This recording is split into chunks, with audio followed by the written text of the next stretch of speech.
佮剩5天哦，就要投票。目前伫个休困的立法院，今仔早起是进行调野协商。国民党、民众党佮时代力量3个在野的党团要求针对高端的争议召开临时会，最后调野嘛有共识。明仔载行政院长陈建仁会带相关部会首长列席临时会来提出专案报告，接受质询。大选进前5天，本来正伫咧休会立法院用国民党团的提案，要举行调野协商。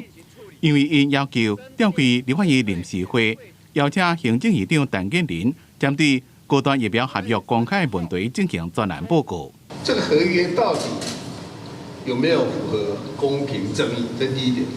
第二点，有没有图利特定厂商？第三点，这个疫苗有没有符合国际标准？调野党团会谈1点钟了达成共识，将会伫咧催告规工开临时会。除了陈建仁专案报告，相关部会首长也拢会列席备询。请问各位委员，对以上朝野党团协商结论有没有异议？好，没有异议，通过。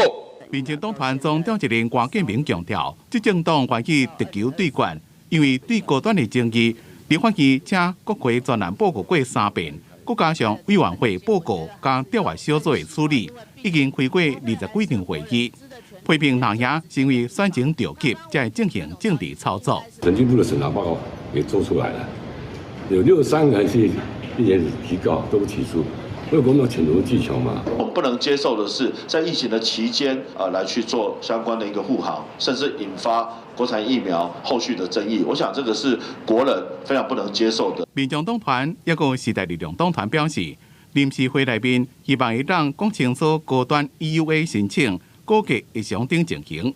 这阵的议会依照政党席次比例，由民进党团派11个人，国民党团7个人，民众党团加时代力量党团分别拢派1个人。记者综合报道。